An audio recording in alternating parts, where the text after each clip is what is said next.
Good morning बच्चों। मैं Piyush Chaudhary Jackpot Coaching Classes में आपका हार्दिक स्वागत करता हूं, अभिनंदन करता हूं। हाँ, मुझे पूरा विश्वास है, आशा नहीं है, पूरा का पूरा विश्वास है कि कल जो भी वीडियो मैंने जो भी बातें आपको बताई थी, हाँ, प्रश्नावली नंबर 1 और प्रश्नावली नंबर 2 के बारे में, उसका ढंग से आपने अध्ययन किया होगा, उन क्वेश्चनों को अच्छे से दोहराया हुआ होगा। आज हम प्रश्नावली 3 है हमारे जो एग्जाम अपनी बुक में कक्षा 10 की जो प्रश्नावली 3 है, दो चरों वाले रैखिक समीकरण युग में, इसके बारे में, इसके इंपॉर्टेंट क्वेश्चनों के बारे में हम जानने वाले हैं। अगर इस प्रश्नावली की मैं बात करूं, प्रश्नावली नंबर 3, अगर इसकी मैं बात करूं तो ये प्रश्नावली अपनी 4 नंबर की है। 4 नंबर के इसमें से 3 क्वेश्चन पूछेंगे, जैसा कि प्रश्नावली 2 में था वही। इसमें से 1 नंबर का एक क्वेश्चन, 1 नंबर का एक क्वेश्चन और फिर 2 नंबर का एक क्वेश्चन। जो एक एक नंबर के आएंगे वो आएंगे आपके एमसीक्यू, ये आएंगे आपके blank,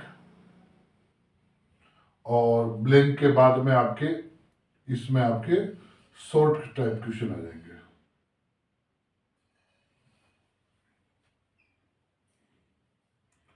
short type question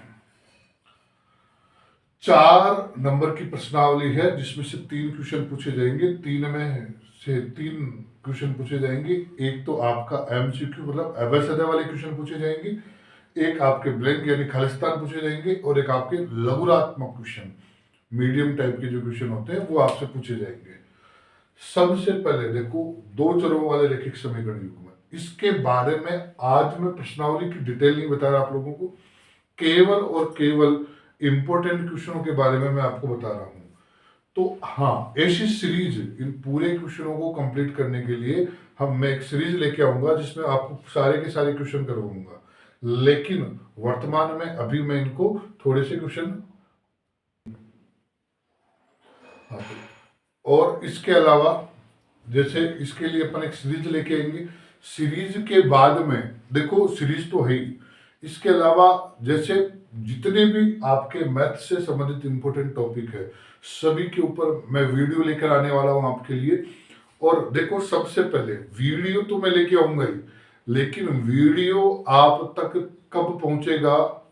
video आप तक जब पहुंचेगा जब आप हमारे चैनल को सब्सक्राइब करोगे और बेल आइकन पर क्लिक करोगे और ऑल नोटिफिकेशन अलाउ करोगे। जब आप ऐसा कर दोगे तो हमारा वीडियो आपके पास सबसे पहले पहुंचेगा। और मैं ये दावा करता हूं, ये मैं आपको विश्वास दिलाता हूं कि आपने हमारे बताए हुए ट्रिक्स, शॉर्ट ट्रिक्स और तरीकों को आपने फॉलो किया, आपके बोर्ड एग्जाम में पूरे में से पूरे मार्क्स आएंगे, उनको कोई नहीं रोक सकता, पूरे में से पूरे आपको नंबर मिलने वाले हैं। लेकिन अच्छा, इसके अलावा एक और बात, जैसे मैं तो सीरीज वाइज बना रहा हूं अभी, लेकिन हाँ, बहुत से बच्चों को हाँ अलग अलग प्रश्नावलियों में अलग अलग जगहों पर प्रॉब्लम है, तो आप कमेंट के अंदर वो प्रश्नावली हो या उस टॉपिक के बारे में डाल सकते हो कि सर उसके बारे में हमारे को वीडियो बना के बताओ, उस वो वाली प्रॉब्लम सोल्व करो। तो वो वाली प्रॉब्लम भी अपन सोल्व करेंगे। इसके अलावा मैं आपको बता देना चाहता हूं कि हाँ, अपन जल्दी, बहुत जल्दी हम 2000, हाँ, जैसे अगर मैं कह दूं कि मिशन, या फिर हाँ, मैं एक आपको दे देता हूं,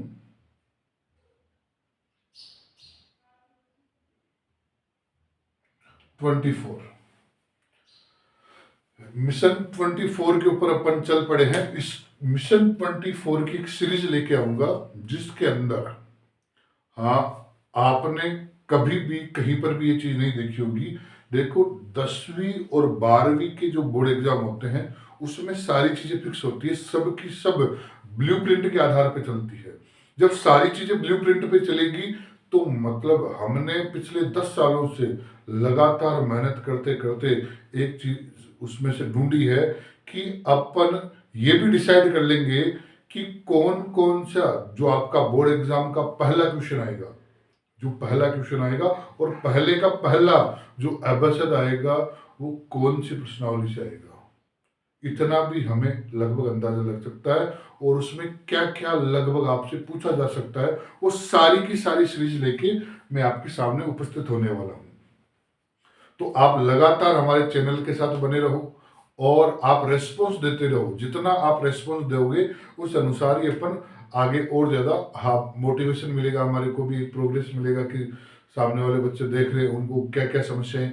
अच्छा, जैसा कि आपने सुना होगा कि कभी भी हाँ डॉक्टर से और एक टीचर से दोनों से कुछ चीज़ें छुपानी नहीं चाहिए। तो अगर आप डॉक्टर से अगर अपन कोई चीज़ छुपाते हैं तो हमारी बीमारी का इलाज नहीं हो सकता, और अगर हम टीचर से अगर कोई चीज़ें छुपाते हैं तो हमारी समस्या का समाधान नहीं हो सकता। तो आप हमें समस्या बताइए, उसका सॉल्यूशन हम आपको बताएंगे, और जैसा जैसा हम बताते हैं वैसा वैसा करते जाओ, आपको सॉल्यूशन मिलता जाएगा उसका। तो अपन प्रश्नावली 3 के बारे में चर्चा कर रहे थे। अब इसके बारे में चर्चा कर रहे थे तो मैंने आपके सामने वापस से ये नई वाली जो बुक है वो लेके आया हूं। और सबसे पहले इस बुक में से भी जो आपके छोटे जितने भी क्वेश्चन बन सकते हैं, चाहे वो आपके एमसीक्यू टाइप का क्वेश्चन हो, चाहे वो खालिस्तान वाला क्वेश्चन हो, आपके जो सबसे ज्यादा इसमें से क्वेश्चन बन सकता है वो अनुपात से संबंधित प्रश्न पूछ बनेगा। अनुपात, और आपको पता है अनुपात इसमें कौन सा चलता है, आपके यहाँ पर 3 अनुपात चलते हैं, A1/A2। पहला अनुपात अगर मैं बात करूं तो A1/A2 not is equal to B1/B2। एक अनुपात तो ये चलता है। दूसरा जो अनुपात चलता है वो चलता है A1/A2 is equal to B1/B2 not is equal to C1/C2। और तीसरा जो अनुपात चलता है उसके अंदर अपने चलता है A1/A2 B1/B2 और C1/C2। देखो इसमें A1/A2 किसके बराबर नहीं होना चाहिए, B1/B2 के बराबर नहीं है। दूसरा अनुपात जो है उसमें A1/A2 B1/B2 के तो बराबर है, लेकिन ये C1/C2 के बराबर नहीं होना चाहिए, और इसमें तीनों के तीनों बराबर है। अब इसमें इससे संबंधित जो 2 प्रकार के क्वेश्चन बनते हैं वो प्रकार के बनते हैं, एक तो आपसे पूछेगा रेखाओं का प्रकार,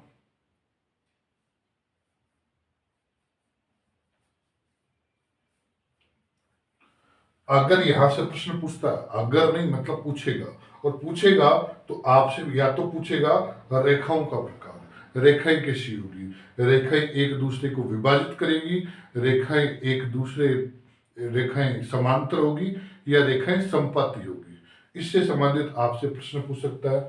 दूसरा टाइप इसके अंदर पूछ सकता है वो है हल। हल जो हल कैसा होगा, अद्वितीय हल होगा, हाँ, इसके अलावा हल एक समान होंगे या कोई हल नहीं होगा। इससे संबंधित जो छोटे जितने भी क्वेश्चन इसमें से बनने वाले हैं, छोटे जितने भी क्वेश्चन बनेंगे वो इसी के ऊपर इसी पर आधारित प्रश्न बनेंगे। इसके अलावा और ऐसा कोई भी, हाँ, कोई समीकरण दे देगा और उसमें भी आपसे तुलना करवा लेगा। इसके अलावा और कोई तरीका नहीं है इसके अंदर से क्वेश्चन पूछने का, छोटे क्वेश्चन पूछने का। ठीक है, इसके बाद में जो अगर अपन बड़े क्वेश्चनों की बात करें, 2 नंबर के जो क्वेश्चन है, तो 2 नंबर के जो क्वेश्चन है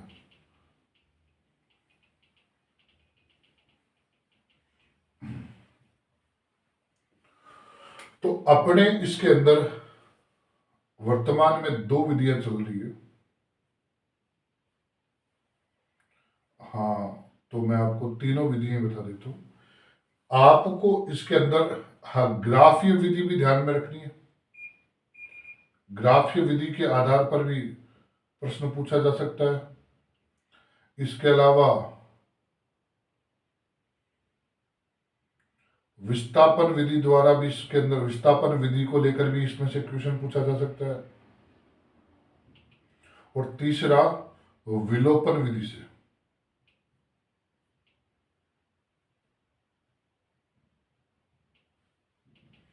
विलोपन विधि का भी इसमें से प्रश्न पूछा जा सकता है। अब कौन कौन से क्वेश्चन हो सकते हैं इनसे संबंधित, वो मैं आपको बता देता हूं। देखो, ग्राफीय विधि तो आपके 3.1 है पूरी, तो आपको 3.1 को पूरा का पूरा लगभग उदाहरण समेत दोहराना है। और फिर भी इसके अंदर से जो इंपॉर्टेंट बनते हैं वो मैं आपको बता देता हूं।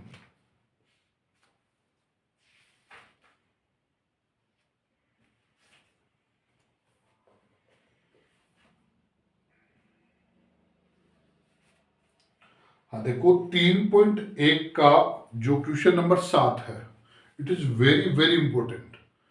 ये क्वेश्चन या इससे मिलता जुलता क्वेश्चन एग्जाम में डेफिनेट देखने को मिलेगा।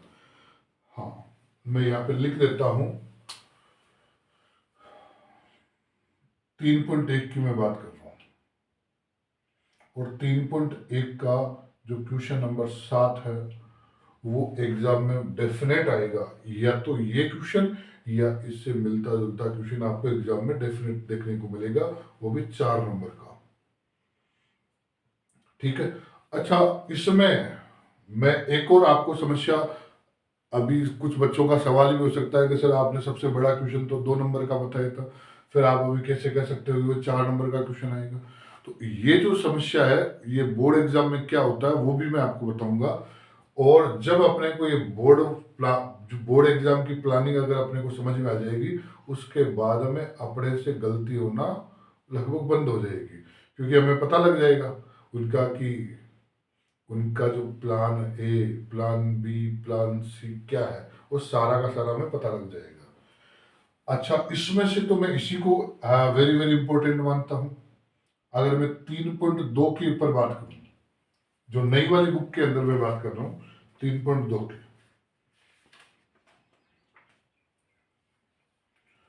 तो 3.2 का, हाँ जैसे मैं कहूं, जैसे पहला क्वेश्चन है, पहला तो 3.2 का जो पहला क्वेश्चन है, और पहले का जैसे पहला है,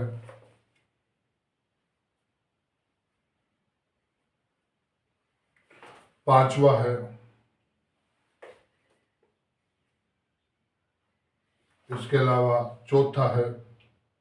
ये 3 क्वेश्चन इसके अपने इंपॉर्टेंट है। इसके अलावा अगर मैं दूसरे 3.2 का ही दूसरे क्वेश्चन की बात करूं, तो दूसरा क्वेश्चन आपसे दूसरा क्वेश्चन भी पूछ सकता है, it is very very important. और तीसरे के अंदर तीसरा जो क्वेश्चन है उसके अंदर पहला और दूसरा,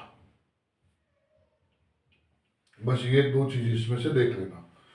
अब अगर इसके बाद में करें अपन 3.3 की बात, जो अब की बात सबसे लास्ट प्रश्नावली है 3.3, तो 3.3 की बात करें तो इसमें आपका जो दूसरा क्वेश्चन 3.3 में, पहले क्वेश्चन में से ऐसा कोई इंपॉर्टेंट नहीं है, मैं दूसरे क्वेश्चन की बात कर रहा हूं। दूसरे क्वेश्चन का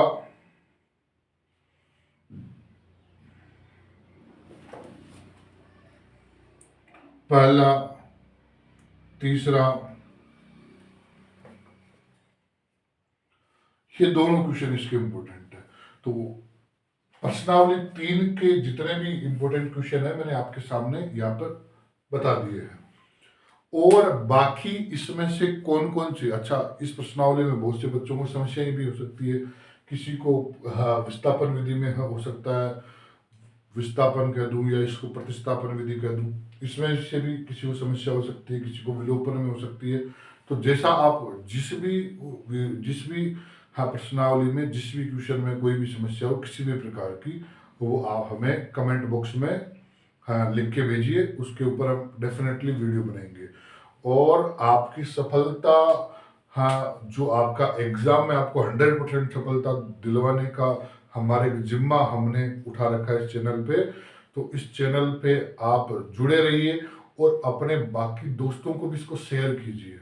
कोई आपकी बुआ का, हाँ, चाचा का, कोई भी परिवार में कोई अपने मिलने वाले हो जो बच्चे 10वीं कक्षा में पढ़ते हो, उनको आप शेयर कीजिए। आपको पूरा पूरा इसमें बेनिफिट देखने को मिलेगा। ठीक है, धन्यवाद आज के लिए, और जुड़े रहो हमारे चैनल से।